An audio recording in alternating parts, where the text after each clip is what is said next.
Welcome to the Real Estate Way to Wealth and Freedom podcast with Jacob Ayers, providing actionable content to help you along your journey to financial freedom through real estate investing. As the premier asset class, real estate has helped ordinary people just like you amass fortunes. The benefits of passive income from real estate investing will allow you to live a life you want. And now your host, entrepreneur, real estate investor, and apartment deal syndicator, Jacob Ayers.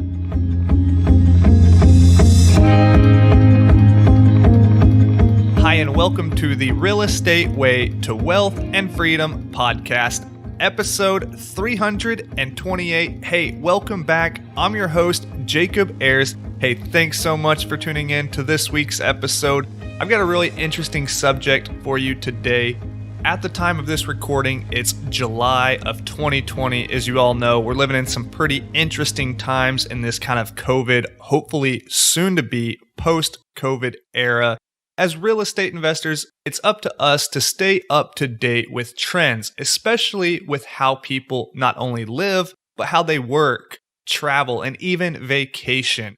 And that is the subject of today's podcast with Avery Carl, is short-term rentals.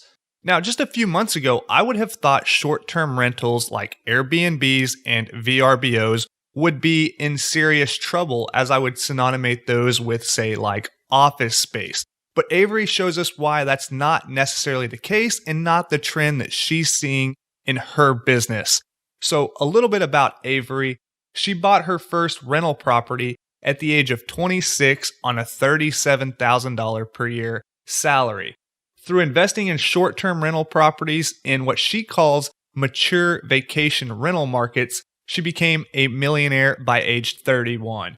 She now owns a portfolio of 29 properties, including both short-term and long-term rentals, and is the CEO and founder of the Short-Term Shop, a real estate team that helps investors just like you acquire short-term rental properties in the most recession-resistant markets, and trains them on methods that led her out of the corporate rat race and into financial freedom. Lots of great stuff in today's conversation with Avery. I'm excited to talk with her and jump into it, so let's get right to it.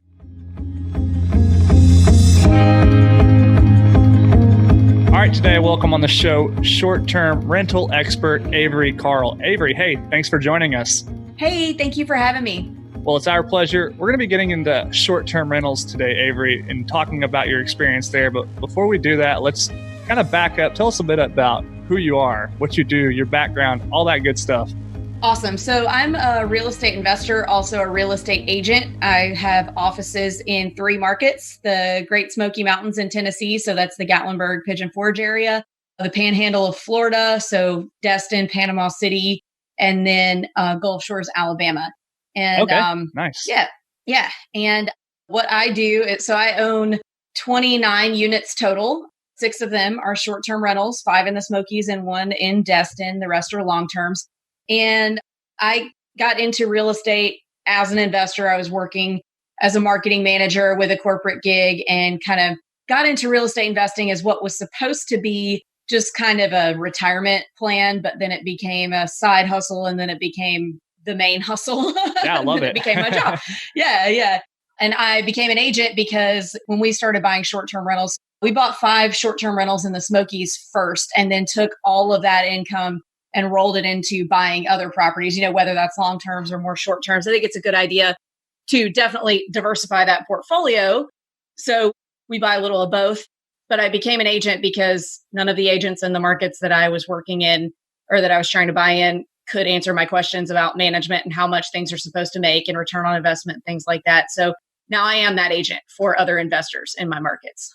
Yeah, great. So tell us about that very first deal. You're working in corporate America. You decide you want to start getting involved in real estate investing for the sake of, retirement and supplementing your income, right? So what did that first deal look like for you? And then how'd you kind of find yourself in the short-term rental business? Okay, sure. So we did things a little bit backwards. We bought the property first and educated ourselves later. Yeah. So What happened was we were living in Nashville at the time, and we had moved to Nashville from New York City. And our agent, because I wasn't licensed yet, was really trying to get us to buy in this hipster area of Nashville, saying, oh, there's so much appreciation. Next year your house will be worth X amount more. And we said, no, we came from Brooklyn. We don't want neighbors. We want to go out in the country. So we bought out in the country. And then we thought, well, maybe there's something to that. Maybe we should buy one of those places. And then when we have kids one day and they go to college, we can sell it and pay for their college, which is the totally wrong way to do everything.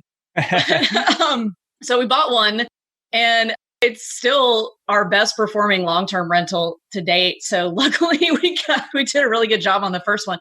And then after that, we said, okay, well, this is something we want to build and scale. And then we started educating ourselves and reading the books and listening to the podcasts. And we said, well, we got into short-term rentals because we said we have one down payment worth of capital left. So we really need to maximize this. How can we make the most money off of this down payment to where we can buy it more faster? And so we said, oh, how about an Airbnb? And we didn't want to do it in Nashville. Nashville's terrible for Airbnbs. The regulations are crazy. They're changing all the time. So we said, well, where can we go? We're not going to have to worry about that. And we'd just been on vacation 3 hours east of Nashville in the Smoky Mountains. We said, well, everybody goes to the Smoky Mountains and rents cabins. They don't even stay in hotels. Let's check there. Regulations are super friendly. The return on investment's awesome. And then now, years later, it's on all the best places to invest in short-term rental lists on rented.com and like Vacasa and everywhere. So again, just pulled the trigger. Didn't know anybody who did this. Didn't have any help, like nobody to guide us. Yeah, right. Just flew blind right into it. That one did really well. Scaled that into 5. And then, scaled that into 29 as of last Monday. So that's awesome. I love it. One thing I want to kind of highlight what you've done, and repeatedly it sounds, is like jumping into it and then learning as you go, right? You're not like, in this state of constant analysis paralysis, they call it, right? Mm-hmm. But there is something to be said about, learning as you go, right? Like that is in a sense education, right? So you buy this property, kind of learn as you go. I'm sure you made a ton of mistakes and you're doing things differently than you once were. So that in itself is a sense in education, in my opinion. Yeah, and it really has been. You definitely do need to do your analysis up front. We did the best we could with the information that we had. There's a lot better information out there now. I have a lot better information now than I did when we started. But, that's the biggest thing that keeps people from getting started in real estate investing, or really, anything, starting any business, is just analyzing and planning and never doing. Well, let's paint a picture of what exactly these markets and these properties look like for the listeners, Avery. Is this a very big market? Is it small? What do these properties look like? Are they high-rise condos, little quaint bed and breakfasts? Like, what does this thing look like? It depends on the market that you choose. And, there are a lot of markets that can work really well for this throughout the country. The markets that I focus on, and I think the markets that have data-wise shown to be the most resilient in recessions, whether it's 2008 or whether it's the current pandemic, are the regional, drivable, tourist-driven, just vacation markets. So in one sense, they're small markets, but in another sense, they're big markets. So they're small markets in terms of super small town, gets millions of visitors a year, like Smoky Mountain National Park gets 13 million visitors a year. But the Sevierville area, Gatlinburg, Pigeon Forge, Sevierville as a whole only has like 15,000 residents, if that. Oh, wow. Yeah, okay. Yeah, so there's 10,000 rental properties, but, maybe a little, roughly the same amount of permanent residents. So in that market, in the mountain markets, you're looking at single family cabins. Condos don't really work as well in the mountain markets that I'm in. Some of them, I'm sure they do. And then the beach markets, condos are totally cool, or, single family houses that are walkable to the beach is what you're looking at. Yeah. So going back to like that very first property you bought, it was a single family, I assume. It was a long-term rental. And at that time you were trying to build up cash flow, right? And you thought, well, hey, I only have capital for another down payment. That's so many people out there's hurdle, right? Is saving up for that down payment. You really needed to maximize the return. So that kind of drove you to this short-term rental because they are stronger cash flowing investments. Is that kind of the sense of what you were going with? Yeah, that's what we were going for, was they are higher cash flow. So you're making more money for the same, roughly, and similar property. And then the other thing about short terms is you can do, if they meet a couple requirements, like if they're at least 65 miles from where you live, and if you're not going to put a contract on it, like a lease or a property management contract to give someone else control of it, then you can do what's called a vacation home loan, not a vacation rental loan, vacation home loan. And you only have to put 10% down. So that's another way to kind of maximize that one small nut that you might have to get you into another property that's cash flowing harder than just a traditional long-term rental. So would that be like a secondary residence kind of style loan? Yeah, Okay. yeah. Vacation home, second home, different banks call them different things, but it's a Fannie Freddie conventional product. So pretty much any bank can do it. Okay. And can you only do one of those, or can you have many second homes? You can do one per market. Interesting. Okay. Yeah. Okay. So you could do one in Gatlinburg, one in Destin, one in, I'll throw Fredericksburg, Texas out there because that's a very local short-term rental market that I'm used to. But yeah. I love Fredericksburg. Yeah. I used to live in Austin. So, Oh, yeah. Okay. Trip. Yeah. Gotcha. Yeah. Well, you could do that. Yeah. Let's kind of talk about those markets. I know you've compared different like metro markets to these, what you call like mature short-term rental markets. So compare and contrast the differences in those and why you like those mature short-term rental markets. Okay, sure. So there's roughly 3 types of markets that you can invest in short-term rentals. There's the regional drivable vacation rental markets that we've been talking about. There's metro markets like your Nashvilles, your Austins, New York, places like that. Places that are not dependent on tourism, but still get tourism. But places where people have historically stayed in hotels until as of the past 15 years. Sure. And then you have your national fly to vacation rental markets. So that's your Hawaii, the Colorado skiing, Disney's another big one. Yeah. Okay. And those are dependent on tourism, but they're more of like your big lavish vacation places where most people are flying in, whereas the regional ones, the majority of tourists are driving in. And the differences are, there's going to be a few regulations each type of market, but the small town regional drivable ones are going to have the best regulations, the most friendly ones towards short-term rentals, because the economies are very small, but they're very, very dependent on tourism. They're very dependent on that small local occupancy tax that they have for the short-term rentals. So it would just be way too detrimental for those governments to ever regulate against them. Right. Yeah. And then the metro markets are the ones where you run into the really bad short-term rental regulations because you've got big hotel lobbyist money because trying to fight back for the market share that they've lost. You have a lot of people who live in big metro markets. And as people are buying properties in what used to be quiet neighborhoods and turning them into mini hotels and party houses, neighbors don't like that very much. So you have those clashes too. So lots of city council involvement in metro markets. And a lot of people that I know that own short-term rentals in metro markets and make tons of money. But to me, that's just a headache that I don't want to deal with. It's interesting how some of those smaller, more mature markets are more advanced when it comes to those regulations. They're more used to dealing with those from a city and code and regulation perspective than, say, like your Austin, Texas, or your San Diego, California, right? Right. And it's because, these are places where people it's been the normal thing for tourists to rent a privately owned single family house or condo for decades, like well before Airbnb, even the internet in a lot of cases. So it's just something that they figured out a long time ago because it's not new to them. So once you get the market kind of figured out, maybe you've identified a place where you think this model will work for you. What about any kind of property type specifically? And then let's get into kind of how you would analyze a deal from the very beginning. As long-term rental investors, you've got all these kind of rules of thumb, the 1% rent to value ratio that many people are used to. But are there any kind of like metrics you look at when analyzing a specific property? There are some loose metrics. There are not as many hard and fast, like black and white metrics as there are like with long-term rentals and multifamily investing. But cash on cash return is usually the best way to measure. And then another way to measure is the gross rent multiplier. So the amount of the purchase price that the property grosses. People are generally, the bottom number for cash on cash return is 15% to kind of, make it a decent deal. But, up to 40% is achievable on some of these things in some of these markets. They're not just all sitting out there on the MLS waiting to be scooped up.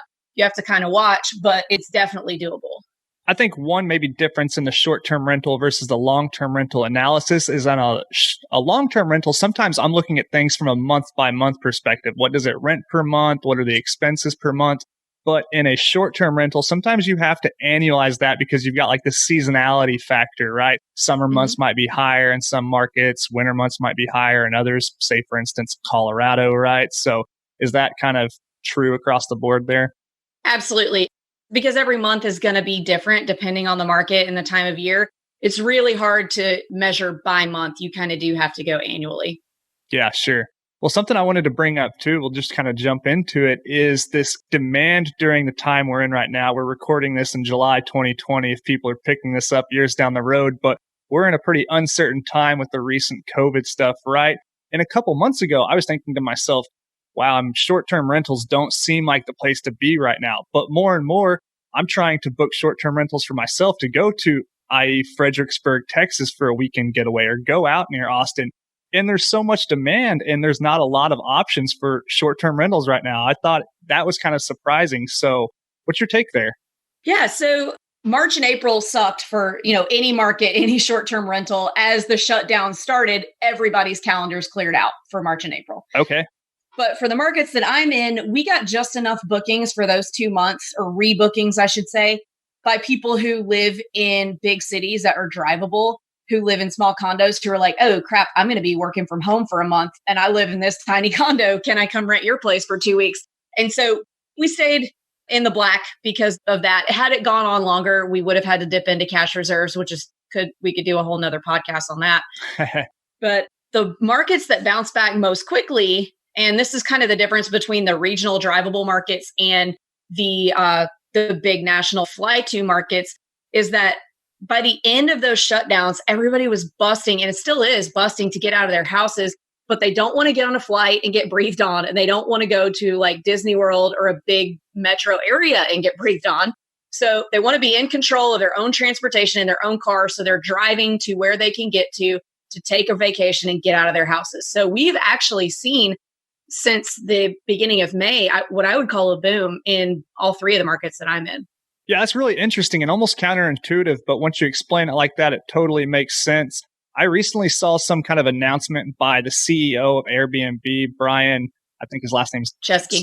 Chesky, right? And he was essentially saying just that thing, like the way people travel has completely changed. Rather than getting on a flight and flying across the country to some vacation destination, they're getting in their cars and driving 2 or 3 or 4 hours to a local, kind of more regional vacation destination. So yeah, it's just kind of interesting to see how people's behaviors have changed, but that demand is still there for this type of short-term rental. Mm-hmm. Well, I know you talk about the difference between buying an Airbnb property and buying a short-term rental. What do each of those differences mean to you? Okay, yeah. So a vacation rental would be, the regional drivable vacation markets, whereas just buying an Airbnb to me is more of a metro market. Like, okay, I'm buying the house across the street from me and short-term renting it rather than long-term renting it. To me, that's an Airbnb. And then a vacation rental is a vacation rental. Sure. Now, I know you've got a handful of these. You also help other people invest in these.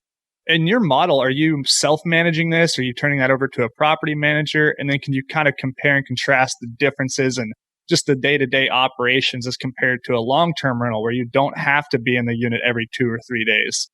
Yeah. So I recommend self-managing with short-term rentals. I'm not anti-property manager by any means. Like, I would love to hand over all of my rentals in Chattanooga to a property manager for 10%, but I just haven't found any that haven't sucked yet. So if anybody's listening and has one, hit me up.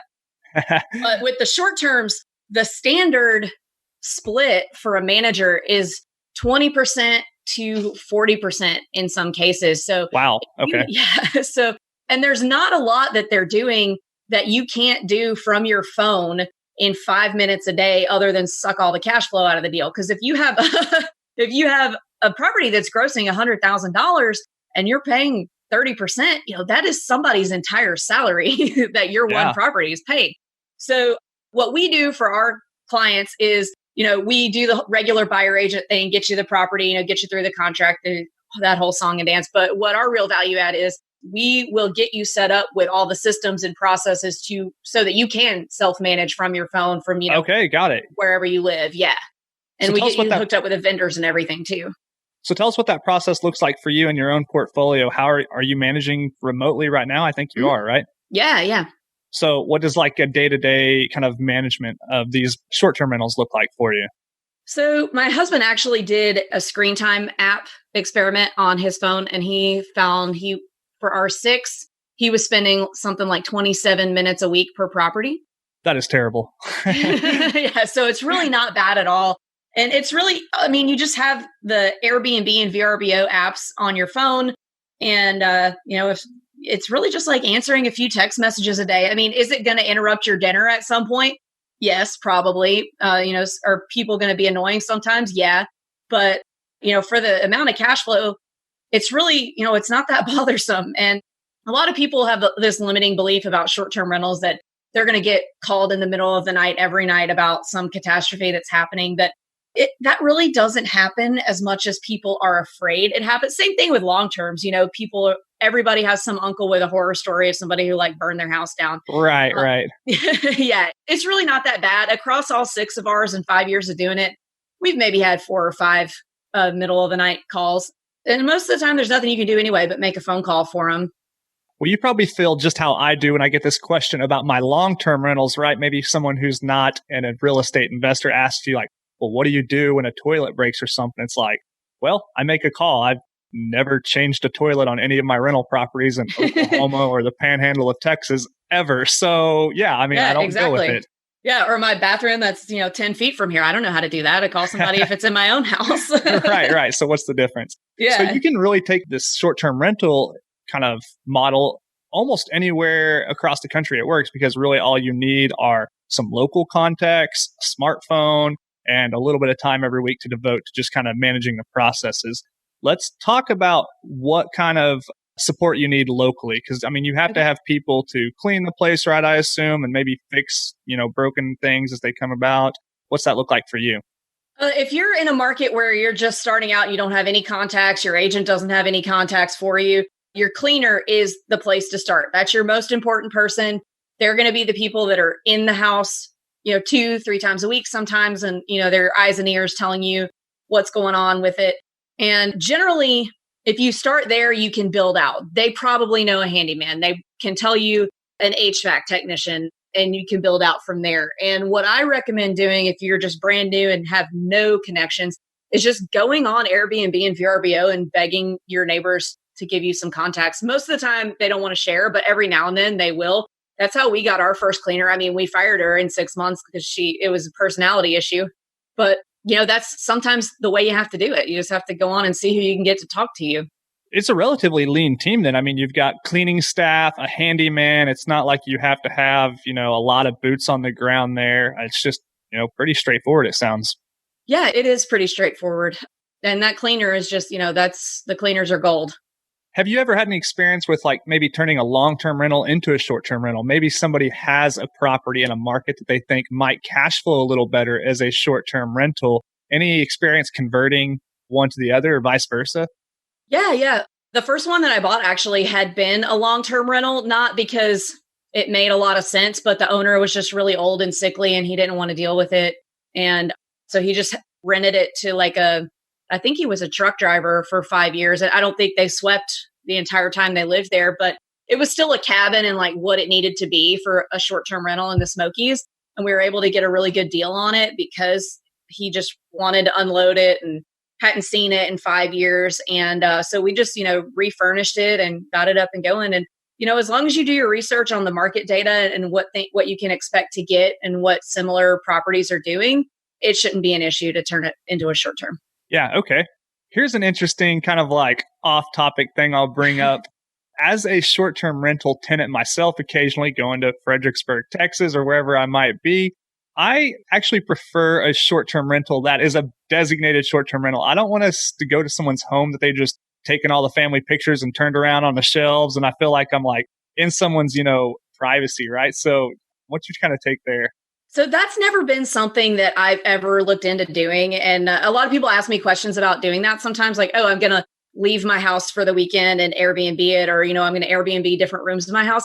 I'm looking more at investing and scaling an investment portfolio rather than just generating a little extra here and there. So, that makes me uncomfortable too, especially, with COVID. You don't really want to do that now. You don't want to go be in somebody else's space. You want it to be a space that's designated for this. Right. When I get on Airbnb or VRBO and I'm looking at places, that's kind of what I'm looking at. I'm like, does this look like a bona fide designated short-term rental, or is this someone's house they're just, sleeping in a tent in the backyard and letting me rent their house for the weekend, right? Like, I don't want that necessarily. Yeah, me either. Well, what are some other kind of maybe surprising things that you've learned as you've invested in these short-term rentals that maybe you didn't know when you first got started? I mean, I'm sure a lot considering you jumped in relatively quickly, but maybe something that kind of you didn't expect. I've really just learned read people up front a little better, because I think people get so caught up in wanting to be, because it is service industry related. People get so caught up in wanting to be a good host that, maybe if somebody's asking a bunch of really stupid questions up front, stupid's maybe not a good word, but a bunch of questions that are clearly answered right there. They're asking things that are indicating that they're going to be a really high maintenance guest. You want to just nip that in the bud up front and say, no, I don't think you're going to be comfortable. This doesn't have what you need.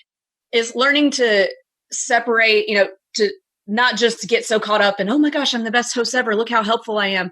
And actually using those questions to qualify them as how good of a guest that they will be, which, in turn is, are they going to leave you a good review, which is your end goal is a good review. Yeah, that's a whole interesting aspect and a big difference in the short-term rental versus long-term rentals is that kind of like reputation you have to maintain, right? So you've got people that can go on there, look at your listings, see recent reviews, which I do as a guest all the time. That's one of the big things I look at is recent reviews, right? And, people kind of might give you a little tidbit more information than the description says. So how do you manage your kind of reputation online there? Really just by telling people to take a hike up front that I can tell are going to be a problem. So what does that look like to you? I mean, obviously you can't discriminate based on like fair housing laws, but like you said, if somebody is being difficult or, it just doesn't seem like they're going to work out, you just say like, hey, sorry, it's not going to work. Yeah. So like a big indicator is people who ask to check in early. So it very clearly says in several different places on our listing, hey, we can't allow early check-ins, especially after COVID, because our cleaners need all the time that they can to make sure that everything is clean as they can. So, unfortunately, we can't offer early check-ins. And if they ask, and it's fine if they ask for one, but that's like the first red flag. And if they don't understand why, if you say like, oh, it says in our listing, actually, the cleaners need to have ample time to get everything sanitized, and then they still keep going, then we're like, oh, well, I'm really sorry. This is our policy, but if that's not cool with you, if you want to cancel, we totally get it. Yeah. We're not like, bye, we try not to be mean, but if they're already not understanding that it's for their own benefit, that the cabin get as clean as possible, then they're going to be horrible the rest of the time. Maybe questions like, hey, how many kegs can you fit inside the kitchen? Just curious. They will ask stuff like that. They will give themselves away all the time. They'll say, hey, it's me and my 5 23-year-old buddies are coming in town for a bachelor party and your place looks awesome. And you're like, oh no, we don't have enough room for 5 people. You might not be comfortable. So sorry. Have fun. especially in this 2-bedroom listing, right? Yeah. Yeah. Well, maybe what are some other like kind of funny horror stories or interesting experiences you've had as an Airbnb or short-term rental host? I've had a few. We've asked people to leave a couple times. The funniest one, which I've said before on another podcast, is we got a bad review because the guest felt like if a bear broke into our cabin while they were sleeping, that they would have a slim chance of survival. So he gave us a 1-star for that. Because you didn't bear proof the property. Yeah, and which I don't know how that would be possible. There's locks on the doors. There's a lot of windows, but that's because it has a mountain view. So I guess you just have to work on your own bear safety. We'll have to make that recommendation to Airbnb to add that as a filter you can search for bear-proofed properties with a pool. Yeah. Yeah, that's pretty interesting. Well, Avery, it's been a lot of fun talking about how you've kind of built your portfolio of short-term rentals. You're now helping people do this same thing. So tell us about what you're doing these days and what your portfolio looks like. And then in addition to that, I also wanted to ask you about your kind of portfolio diversity. You mentioned having some long-term rentals, some short-term rentals. What's your philosophy there? Let's start with that one. Okay, let's start there. Okay, so I have 29 units total, 6 of which are short-term rentals. The rest are long-term rentals, and they're, I would say, C-class. They're like a step above Section 8. And the reason for that is, we have these short terms that are dependent on, people having a decent amount of money and tourism doing well and people being able to afford to go do vacations. But on the far other end of that spectrum, people are always going to need a $600-700 a month place to live. So we have both of those things. So now we'll do like 10 long-term doors and then buy a short-term and then 10 and then one. That's not going to add up to what I'm about to say. But as of right now, our portfolio is like a third to a fourth short terms. And I kind of like that because the short terms, have this like turbocharged income, but then the long terms had this stability. So, a lot of people have said, well, what's your backup plan on the short terms? If the tourism industry, it takes a nosedive, and the backup plan is a diverse portfolio, honestly. Yeah, I like that. When you're going into a property, you're always looking at the exit strategy, right? So maybe with a short-term rental, have you ever looked at an exit strategy of just, if things go south or, the market's not doing as like I thought it would, just turning this into a long-term rental? That is difficult to do in the vacation rental markets. And that's why we've chosen the markets that we've chosen. So you can, in these markets that have been so dependent on tourism for so long, there's lots of data that they have either like at the National Park Service or the Chamber of Commerce, or, cities like that have big tourism departments, and you can see exactly what happened in the last several downturns. I mean, the Smoky Mountain National Park data, you can see back to like the 60s. So you can see exactly what happened during each downturn to know how bad it can get to where you would possibly have to convert to a long term. And I haven't seen, granted, COVID, had it lasted longer, we might have had to figure some things out, but I haven't seen where it's ever gotten that bad to where you would need to. Because again, it's such a cheap vacation, same with COVID, that people don't really want to fly anywhere. In 2008, people weren't, flying to Aspen because it was too expensive, but they were still driving to the regional vacation rental markets like they are now. Now, when you're buying these properties, Avery, are you buying these as they're just like maybe vacant single families? Or are they operating short-term rentals when you buy them? Most of them are operating short-term rentals when we buy them. We've done one kind of long burr, I would call it. We haven't refinanced it. I don't know if we will. We'll probably leave the equity there. But mostly, I would say probably 3/4 of them that we bought have been short-term rentals when we bought them. So when it comes to the bank valuing this property or appraising this property, you're obviously buying it because it's an income generating business, right? It just happens to be a single family house. So are you having a hard time justifying the value you're able to pay for it from the bank? In other words, like, are you getting the appraisals you need? Because maybe this property is generating up $50,000 a year in income, but it's only going to appraise for, say, $50,000 for a sale price. So there's a lot that goes into that. And yes, it does have to appraise just like any other residential. So 2 identical properties, one's producing 20,000, one's producing 75. They're worth the same as far as the bank's concerned. Yeah, right. So, but another thing to think about is that just because they are being run as a short-term rental right now doesn't mean they're being run efficiently.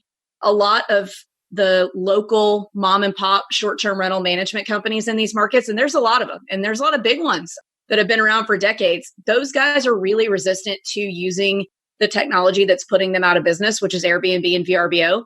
And because of that, their numbers are significantly lower than what they would be if they were properly utilizing technology. So there's been times that, and I see it with my clients all the time, I've done it. I bought a property that was doing $25,000 a year on a local management company, and we're doing 55 with it. And really, we haven't even done any work to it. We've just put it on the proper channels. Now, from an investor perspective, do you prefer Airbnb, VRBO, or another platform over another, or are they all pretty well the same to you? There are quite a few that you can use. We stay so booked on just the 2 major ones, on VRBO and Airbnb, that we don't complicate our lives by adding a bunch of other ones. I like Airbnb better. VRBO's interface is kind of clunky. And honestly, the guests seem to be much older and have a harder time with technology. I don't know if that's just specific to my markets. That's just what I've seen. But, they're roughly the same. We do get a lot more traffic from Airbnb than VRBO, though. Yeah. Okay. Well, I started to wrap up a few minutes ago, got back down in the weeds, but let's come back up. Let's talk about what the future looks like for you. What are you trying to do? I know you just moved. Are you entering new markets? Tell us about what's going on in your life today and the outlook. Sure. So all of our long terms, except for 2 up to this point, have been in Chattanooga. It's been pretty difficult to find deals. I don't think we've bought anything in about 6 months, and it's not that we wouldn't have. It's just nothing has come up. even the wholesaler stuff, even the off-market stuff just hasn't been interesting. So, now that we're living in Destin, Florida full time, we're kind of exploring some other kind of smaller markets like that are within, a few hours of here, trying to learn, which would be the best. So we're trying to get into another market. And, if we buy one thing in a market, we're going to buy 10, because once you get the system down, it makes sense. So not sure exactly which market that's going to be yet, but we're working on it. And these are going to be those kind of mature markets, I assume, is what you're looking for? Oh, these will probably be long terms. Oh, okay. Got it. Yeah. We just bought, the most recent short term that we bought was in Destin in February, and we did a big rehab on that. So we probably won't do any more short terms this year, maybe next year. Yeah, it's interesting because all of our conversation, or most of our conversation, has been tailored towards short-term rentals. You have the short-term shop. I mean, you're known as the short-term rental person, but looking at your portfolio, like you said, maybe a third to a quarter is really short-term rentals. So you're actually really heavily involved in the long-term rental, whether that's kind of obvious or not. Yeah. And so, my whole thing was we used all the income from those first few short-term rentals to scale into a big portfolio. And there are people out there that their investment style is they're just an army of short-term rentals, and that's great. And then some people just want to, build up this nice snowball and roll it into some other types of real estate investments. So there's no wrong way to do it. Yeah. Awesome. Well, Avery, hey, it's been a lot of fun. Now we're officially going to wrap up. Let's end with a lightning round. It's a series of questions we ask every one of our guests. Are you up for it? Yeah, totally. All right. The first question is, what was your biggest hurdle getting started investing in real estate? And then what did you do to overcome that? Biggest hurdle was definitely saving up that first down payment. Yeah. And then did it just take time for you, or what was the kind of? Yeah. It just took a little time. And the market we were in was appreciating so fast that by the time we got what we thought we needed for a down payment, values were already much higher. Oh, yeah. So I put my husband and I on a $20 a day budget each, and it totally worked. I gave both of us our set of cash at the beginning of the week, and it worked out well for us, and we got there. So, but saving that first down payment is definitely the hardest. Yeah, I completely agree. I love the sacrifice. Well, Avery, do you have a personal habit that contributes to your success? Waking up very early. Yeah. 4:30, 5 o'clock, because I've got a 2-year-old and clients, everything. So anything that needs to get done that uninterrupted happens between that 5 and 7:30 hour. Only so many hours to yourself. You got to make them count, right? Yeah, right. Well, Avery, do you have an online resource you find valuable in your day-to-day? I figure this will be an interesting question to ask someone like you. There's a lot of value on the Bigger Pockets forums, biggerpockets.com. There's a lot of real estate investors on there who, if you have any questions getting into a new market and you're like, no, I don't really know about this. If you just go on there and do a search, there have been probably, 10, 15 threads on it already, and your questions are right there. So that's a pretty good resource. I also like, for short-term rental specific, AirDNA data. Yeah, I meant to ask you about that. I've surfed around on that before, looking at kind of rental rates and stuff on there, just through some of their free access software stuff. But yeah, really interesting. I'll link that in the show notes if our audience members want to check that out. Mentioning Bigger Pockets, I actually listened to your Bigger Pockets interview on episode, I think it was 364 this morning. Great stuff there. And I think you've been on too. Is that right? That is right. Yeah, awesome. So we'll link both of those if the audience members want to hear more about you and listen to more content. Awesome. Thanks. Well, Avery, what book would you recommend to the listeners and why? I would recommend the Long Distance Real Estate Investing book by David Green. Yeah, good one. Yeah. And I would recommend that because, you can't always live where the best investment is, especially, if you live in a big city like New York or the Bay Area, and real estate is just very expensive. So a lot of times you do have to invest for out of state and, short-term rental as well. So that's a really good one. Answers a lot of questions about, investing out of state and what you need to look for. So that's a really valuable book. Yeah, awesome. We'll link that book in our show notes for audience members to check out if they haven't yet. Last question in the lightning round, Avery. If you were to go back and give advice to your 20-year-old self, which you almost did, getting started investing in real estate, what would that be? I would have told myself to get started sooner. I told you that I lived in Austin. I went to school in Austin at UT, and I was bartending at the Jackalope on 6th Street. And a lot of the older bartenders were buying houses just across 35 in East Nashville for like $60,000, $70,000. And I totally could have gotten one. And I was like, no, why would I do that? It's not as nice as my parents' house. I'm not going to buy a house until I grow up and have kids. And then those same people were selling them for $500,000, not 3 years later. Pretty good gig for a bartender, right? Yeah. Yeah, awesome. Well, Avery, hey, it's been a lot of fun having you on the podcast talking about how you've been able to scale your portfolio of both short-term and long-term rentals. If people are interested in this model, want to reach out, connect with you, maybe learn more about this thing, where's the best place for them to do that and find you? My website, theshorttermshop.com. And there's a phone number right on there. You could text me right there or send me an email. The email's right there at the top too, info@theshorttermshop.com. Awesome. Great. That's theshorttermshop.com. We'll link that in the show notes. Avery, hey, as we're wrapping up here, any parting piece of advice would you like to leave with the audience members? I think my best advice would just be to pull the trigger. I love it. Awesome. Well, Avery, hey, thanks so much for coming on the podcast. It's been a lot of fun. Thank you so much. Thank you. All right, that wraps up this week's episode with our guest, Avery Carl. Hey, I hope you got so much information from that podcast and that conversation. If you want to learn more about short-term rentals or reach out and connect with Avery, you can find all of the contact information along with all the resources we mentioned in the show notes. This week's episode was brought to you by Ayers Acquisitions. Ayers Acquisitions is a real estate investment company that acquires cash-flowing real estate in emerging markets. With a focus on multifamily investments, Ayers Acquisitions seeks value-add opportunities in recession-resistant markets and properties that generate strong returns for our qualified investors.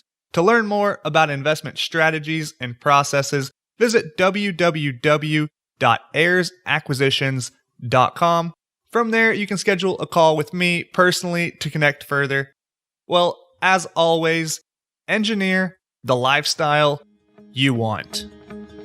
You've been listening to the Real Estate Way to Wealth and Freedom podcast, providing you actionable content to build your real estate empire.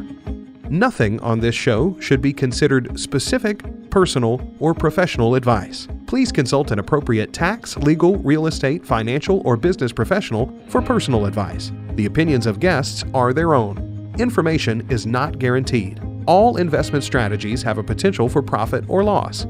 The host is operating on behalf of the Real Estate Way to Wealth and Freedom, LLC, exclusively.